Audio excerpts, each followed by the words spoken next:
today I'm going to be talking about Diary of a Wimpy Kid Hot Mess. This is the new Diary of a Wimpy Kid book that was just released this past October, and it is the 19th book in the main series. I have just recently read it, and I am now caught up on all the main books in this universe. The only one I haven't read yet is the third Rowley book, but I definitely plan on getting to it. So, like a lot of other people my age, I started reading these books when I was in elementary school, and I haven't been reading them this whole time. It's not like I've read each new book as they've come out, but within the past couple or few years I got caught up on them and started reading the rest, and I have now gotten caught up with the main books, and I've decided that since there's a new book every year, and it seems like that will continue for a while, I'll just keep getting and reading the books whenever a new one comes out and make a video about them. So that starts with this year, where Hot Mess is the newest one, so I'll talk about it. I like how after a certain point the covers have started to become more unique.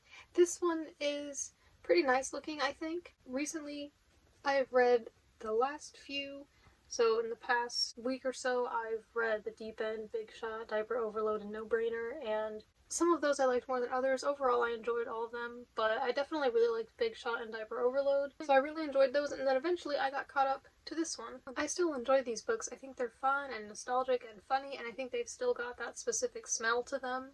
At least the hardcovers do.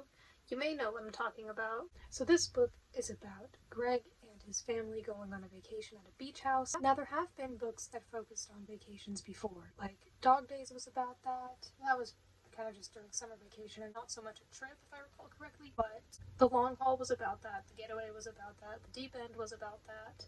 And some people don't really like all the vacations, but I personally don't mind if a book is about a vacation because, for one, it's a little different each time.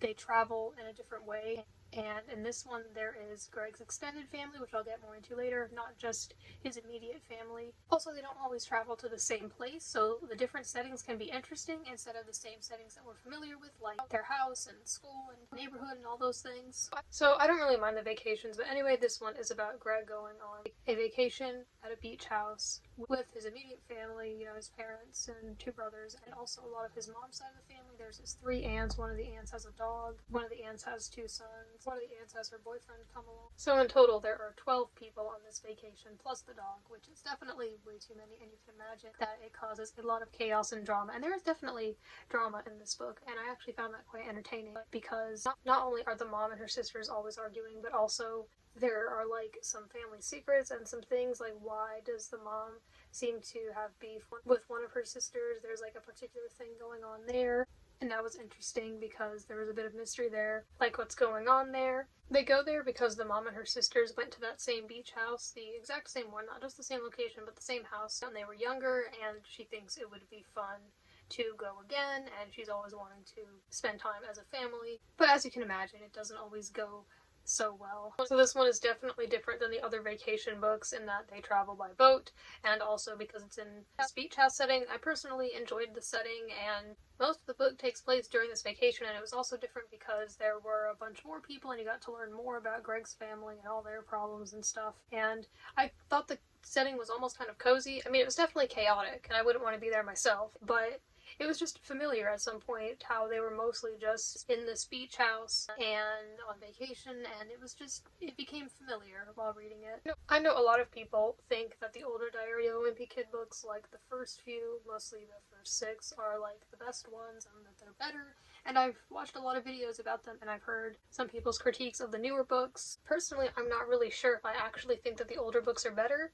I think a lot of people might say that just because those are the ones that they grew up with, so I get that, and it might be hard to really separate it instead of judging them for what they are as stories.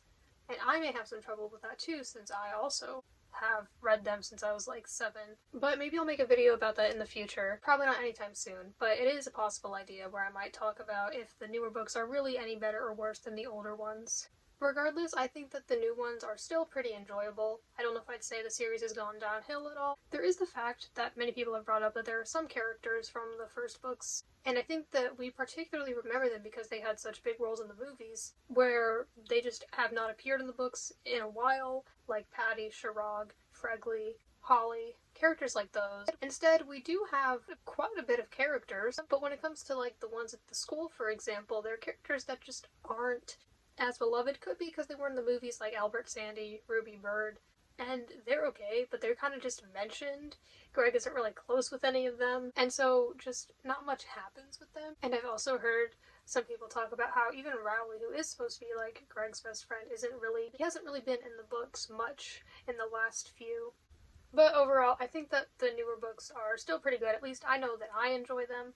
I think they're still fun and entertaining, and the fact that they're just written and drawn in that same style as they've always been definitely just makes it feel familiar, and that can be enjoyable. And I think that the author still does a good job at writing from the perspective of a middle schooler and writing about the thoughts that someone that age would have and the way they feel about things, and there were some things that I could resonate with even though I'm no longer that age that kind of reminded me of being that age, like maybe having unrealistic expectations of things or having unrealistic daydreams and concerns. So I'm just saying that besides the obvious nostalgia, I think that these books do definitely have some good to them and that they're not just some guilty pleasure because I liked them when I was younger. I think that there are some good things about them.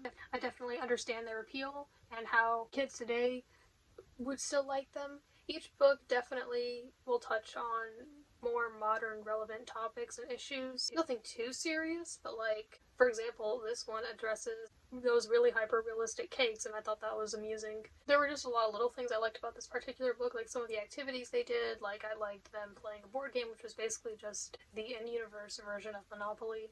There's a part where Greg is looking through the family group chat, and I found that amusing. And so, yeah, the technology pretty much evolves with the books, so nowadays there are things like modern smartphones and group chats. The first book was published in 2007, so there wasn't really much of that.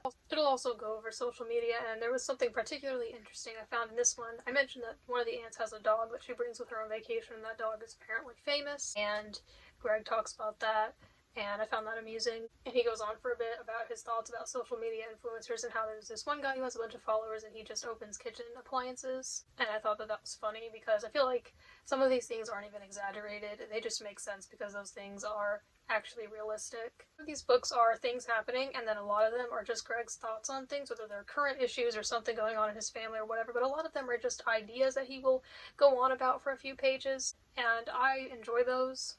Another interesting aspect about this book is the grandma's meatball recipe, how she's got like these really good meatballs and nobody knows her recipe, and I won't go over everything in this book, but I will say that that does get revisited, and that was pretty interesting, having like that mystery and learning about that. There definitely is continuity in these books. They're not just a bunch of random events that are never revisited. Usually the continuity is just within each individual book.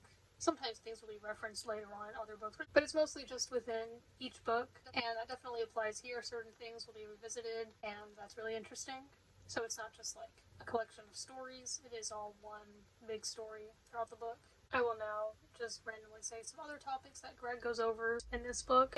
Family, fancy dining, and by the way, here's an out-of-context image. Enjoy. Overall, I enjoyed this one. I thought it was pretty fun. It wasn't my absolute favorite Wimpy Kid book, but I did think it was pretty good. I like the concept of this one. I don't really mind the vacations. Greg does make a rather selfish decision at the end, but that's common for him. It's just I think some books he acts more that way than others. But I thought this one was pretty good. I enjoyed it, and I look forward to the next one.